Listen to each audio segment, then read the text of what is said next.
తమ్ముళ్ళందరికీ నా YouTube channel కి స్వాగతం. నా ఫస్ట్ జాబ్ ఎట్లా వచ్చిందో చెప్తారా మీ అందరికి? చూడురి,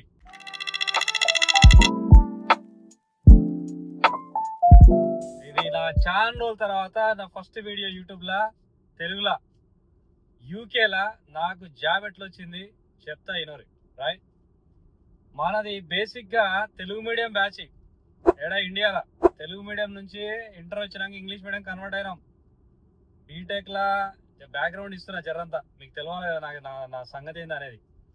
బీటెక్ లా తిరుగుడు ఎక్కువ అయ్యి తాగుడు ఎక్కువ అయ్యి 4 ఏళ్ళు చేసేది 5 ఏళ్ళు చేసిన డిగ్రీ ఏంది పునాదులు గట్టిగా ఉన్నాయి. మరి మనతోని తర్వాత యుఎస్ పోదామని ఆడిపోతే 3 సార్లు గుద్దిండు, రిజెక్షన్. సరే అటు ఇటు కాదని చెప్పి వీడికి వచ్చినాం, స్కాట్లాండ్ యూకేకి వచ్చినాం. ఏదో అటు ఇటు డక్లాయించి మాస్టర్స్ ఫినిష్ చేసినాం. మొత్తానికి computer networking, advanced computer networking ఎడింబరాల. సో అయిపోయినాక తమ్మి ఎట్లుండేనంటే అంతా మనం ఎట్లుంటారా మన దోస్తుగాళ్ళు అంతా తిరిగేటోళ్ళు అంతా, అరే మనకి జాబ్ రాదు మావా, ఏం రాదు మావా, ఎవడు ఇస్తారా మనకి జాబులు, మన కమ్యూనికేషన్కి మన కథకి, ఎవడన్నా ఉన్నాడరా మనకు తెలిసినవాడు జాబులు చేస్తాడు, అట్లుంటుండే. ఇది కరెక్టే ఉన్నట్టుంది అంతా అని చెప్పేసి నేను కూడా అట్లే నమ్మేసి ఒక 2-3 జాబులు చేస్తుండే పార్ట్ టైం. దీన్ని మారిసన్స్లో ఒకటి, షెల్లో ఒకటి, రాయల్ మెల్ ఒకటి. అయితే ఒకనాడు ఏమైందంటే నేను మా ఫ్రెండ్స్ సర్కిల్లో డ్రైవింగ్ వచ్చినోడు డ్రైవింగ్ చేస్తూ నేను ఒక్కడనే. సో మనం ఒక్కరమే ఉంటుండే. అప్పుడప్పుడు నేను కారు రెంట్ తీసుకొని అటు ఇటు తిరుగుతుండే పోరగాళ్ళం అంతా కలిసి. సో ఒకనాడు కారు రెంట్ తీసుకున్న మా రూమ్లో ఒక ఆయన ఆర్బిఎస్లో పనిచేస్తుండేరా, రాయల్ బ్యాంక్ ఆఫ్ స్కాట్లాండ్. మంచి జాబ్, ప్రొఫెషనల్ జాబ్. ఇక ప్రొఫెషనల్ జాబ్ చేస్తుండే అంటే ఇక ఆయన ఒక్క ఆయన మాకు తెలిసిన ఆయన చేస్తుండే, కానీ ఆయన పెద్ద ఎవరికి హెల్ప్ చేయకపోతుండే, అది వేరే విషయం అనుకో.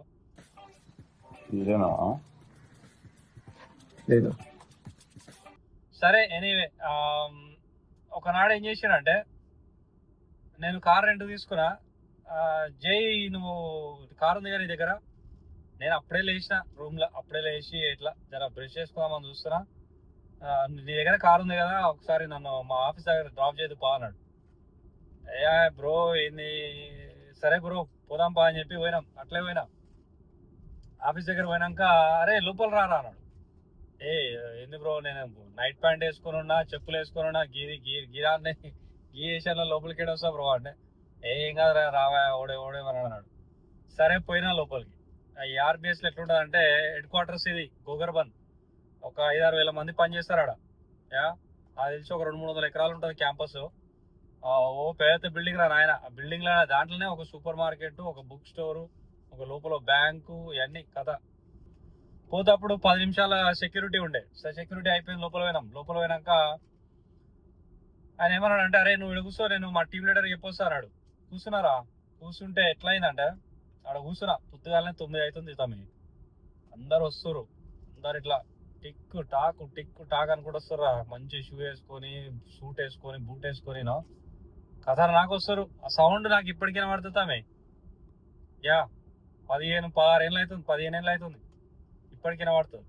యూనో అప్పుడు అనుకున్నారా, ఒకటే ఆలోచన వచ్చింది నాకు మైండ్లోకి, అరే ఏందిరా మన పరిస్థితి, వీళ్ళందరికీ జాబ్ రాగలేంది, మనకి ఎట్లా రాదురా భయ్, మనకి ఎట్లా రాదు ఉంటే అనుకున్నా. అంతే కథం. బ్రదర్ వచ్చిండు, కొద్దిసేపు మాట్లాడినా, ఇంటికి పోయినా. ఇంటికి పోవడే లేటు. గూగుల్లో 2-3 CVలు డౌన్లోడ్ చేసిన. నెట్వర్క్ ఇంజనీర్, మనం అడ్వాన్స్ కంప్యూటర్ నెట్వర్క్ చదివాం కదా, దానికి సంబంధించిన 2-3 CVలు డౌన్లోడ్ చేసిన. దానికి వెళ్ళి కొంచెం దీనికి వెళ్ళి కొంచెం అంతా మ్యాటర్ కొట్టి మొత్తం మిక్సప్ చేసి పడేసి ఒక CV తయారు చేసి నా పేరు రాసి కథం అప్లై చేస్తూనే ఉన్నా. ఇక బండి చాలా అయిందిరా, ఆడికి వెళ్ళి బండి చాలా అయిందంటే ఇక ఆగలే. ఇక పోతూనే ఉన్నా. సో నెట్వర్క్ ఇంజనీర్ 2-3 వారాలు ట్రై చేసిన, ఒక్క కాలంటే ఒక్కడు ఫోన్ చేయలేరా. చేయకపోతే ఇట్లా రా నాయన పరిస్థితి ఇట్లా అయింది అని చెప్పేసి ఆయనని నేను పట్టుకుంటే అజయ్ బ్రదర్ అని ఒక ఆయన పరిచయం అయినరా.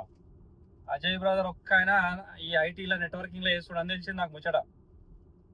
అటు ఇటు ఫ్రెండ్ ఉండే, అటు ఇటు చేసి పోయినాయిగా ఆయన దగ్గర పోయినా. అన్న ఏంది ఇట్లా ఉంది అన్న కథ ఏంది అంటే, అరే ఏం అప్లై చేస్తున్నావు రాను అన్నాడు. అన్న నేను ఇట్లా నెట్వర్కింగ్ జాబ్లో అప్లై చేస్తున్నాను అన్న. అరే ఏందిరా నెట్వర్కింగ్ ఓడి ఏమన్నాడు నేను అంటే, అరే అన్న నేను కోర్స్ అదే చేసినా కదా అంటే, అరే అది కాదురా బాబు, దానికి పెద్ద ఎక్స్పీరియన్స్ కావాలి, పెద్ద కథ కావాలి, అంత కష్టం రా. నీకు జాబ్ తొందరగా కావాలంటే తమ్మి నువ్వు ఏం చేస్తావంటే ఇది IT support, help desk engineer, service desk engineer, first line support ఇటువంటి చూసుకోరా అన్నాడు. అసలు ఏం చేస్తే తొందరగా వస్తాయి తమ్మి అన్నాడు. సరేనా ఏం కావాలి, దానికి ఏం కావాలన్నా అంటే రెండు సర్టిఫికేషన్ పేరు చెప్పిండ్రా, విండోస్ 7 ఒకటి, ఇంకోటి 2000 విండోస్ సర్వర్ 2003 అని. సరే ఈ టెక్నికల్ డీటెయిల్స్ ఎందుకు కానీ చెప్పిండు. చెప్తే ఎమ్మటే ఇంటికి పోయినా కోర్స్ అయినా పైన ఎగ్జామ్ బుక్ చేసుకుని ఎమ్మటే కథ ఆలస్యమే లేతావి, మనకి సందు దొరకాలి అంతే. ఇక దానికి తగ్గట్టు మళ్ళీ ఆ డెస్క్టాప్ సపోర్ట్ తగ్గట్టు, ఐటీ సపోర్ట్ తగ్గట్టు CV తయారు చేసాం. మళ్ళీ CV తయారు చేసి అన్న చూపించిన, అన్న అది ఇది చూపించిండు. మళ్ళా అప్లై చేసుకుని స్టార్ట్ చేసిన, వస్తలేవు. సర్టిఫికేషన్ కూడా 1 month లో కంప్లీట్ చేసి పడేసిన, కాల్స్ వస్తలేవు. కాల్స్ రాకపోతే అజయన ఏంది ఇట్లా అవుతుంది అంటే, అరే నువ్వు ఆగురా నీకు ఒకరిని పరిచయం చేస్తా అని చెప్పేసి రాజా బ్రదర్ని పరిచయం చేసిండు. రాజా బ్రదర్ పరిచయం చేస్తే రాజా బ్రదర్ ఫోన్ చేశాడు. నేను ఫోన్ చేసే బ్రదర్ ఇట్లా ఈ కథ ఇది అంటే, CV ఉందా, CV పంపించాడు. CV పంపి నేను చూసి చెప్తా ఏంది కథ అని. CV పంపించిన 2-3 రోజులు అయింది, ఆయన ఫోన్ చేయలే. మళ్ళా నేనే చేసినాక అరే మంచిగా రా, దీంట్లో చాలా లెసన్స్ ఉంటాయి మీకు చేసినాక, అరే సారీ నేను బిజీగా ఉండే, జరా ఏమనుకోకు, జరా 2-3 రోజులు ఆగు, మళ్ళా చేసి పంపిస్తా అన్నాడు. మళ్ళీ 2-3 రోజులు అయింది, మళ్ళీ వేయలే. సరే ఇంక 3 రోజులు ఇచ్చిన టైం, మళ్ళీ వేయలే. సరే 1 week అయినాక ఫోన్ చేసిన, అన్న ఏంది పరిస్థితి అంటే, అరే తమ్మి చాలా బిజీగా ఉన్నా, మా ఫ్యామిలీ వచ్చింది అది అని చెప్పేసి ఏమన్నాడంటే, అరే ఇట్లా కాదు కానీ నేను నా CV పంపిస్తా, అది చూసి దాని తగ్గట్టు చేసుకోరా అన్నాడు. సరే అన్న అని చెప్పిన అంతే. ఆయన పంపించాడు. ఏం చేసా అనుకుంటారు అరే సామెత ఉంది ఇంగ్లీష్లో, good artist copy, great artist steel అని. నేను ఏందనుకుంటారు, సెకండ్ది గ్రేట్ ఆర్టిస్ట్. ఆయన CV పంపించిండు, ఆ CVలో మనం పేరు మార్చి పడేసినాం అంతే. ఊకే అటు ఇటు ఏం చేస్తామని చెప్పేసి పేరు మార్చేసి ఆ జాబ్ టైటిల్స్, డేట్స్ అవి ఇవి మార్చేసి అదే CV పెట్టి అప్లై చేసి స్టార్ట్ చేసేద్దామే. ఏ తల్లి కాల్స్ రోజుకోడు ఫోన్ చేస్తుండే. ఉంటది మనతోని. మనకేమెరక ఈ ఐటీ సపోర్ట్ ఈ కథ అంతా, ఈ అటు ఇటు యూట్యూబ్లా, ఈ గూగుల్లా ఆడి నేర్చుకుంటుండే, లేకుంటే ఆయన అజయ్ అని అడుగుతుండే, లేకుంటే రాజా అని అడుగుతుండే. వీళ్ళని గజ్జి పట్టినాడు పట్టిగా. నాకు జాబ్ వచ్చేదాకా ఇలా ఇచ్చిపెట్టే ముచ్చటనే లేదనుకునేగా. ఒక్కటి సక్సెస్ అయింది. ఎన్ని కావాలరా తమ్మి మనకు? ఒకటే కదా, ఒక్కటి కలిగింది. అది అబడీలో కలిగింది. అబడీలో జాబ్ వచ్చింది. జాబ్ వచ్చినాక దానికి నానా తంటాలు పడ్డారు ఆయన తన సర్వైవ్ కానికి. అవన్నీ మళ్ళా షేర్ చేస్తా. సబ్స్క్రైబ్ గారి అన్నీ చెప్తా మీకు ముచ్చట్లన్నీ. లేకుంటే నా ఇన్స్టాగ్రామ్ ఇంకా చాలా ఉన్నాయి చూడండి, అవి కూడా చూడ్రి. ఎనీవే అట్లా వచ్చిందిరా మొత్తానికి. ఎట్లా అంటే చాలా కష్టపడతామే, చాలా అంటే చాలా. 13 నిమిషాలు జరిగింది తమ ఇంటర్వ్యూ. 13 నిమిషాల్లో ఓడిస్తారా జాబ్ అనుకున్నా. ఏం చేస్తాం, ఇచ్చారు. ఆ స్టోరీ కూడా ఒకనాడు చెప్తా కానీ, అరే నేను చెప్పిన అన్నిట్లల్లా, నేను చెప్పిన ముచ్చట్లల్లా మీకు ఏది అర్థమైనా కాకపోయినా, ఏది ఉన్నా లేకున్నా, నేను ఒక్కటి చెప్తారా మీకు, నా ఎక్స్పీరియన్స్. ఇదంతా నాకు 15 ఏళ్ళ కింద జరిగింది. నేను యూకేకి వచ్చి 17 ఏళ్ళు అవుతుంది, 17 years అవుతుంది. మీకు తమ్మి ఏది ఉన్నా లేకున్నా డిటర్మినేషన్ అనేది ఉండాలి తమ్మి.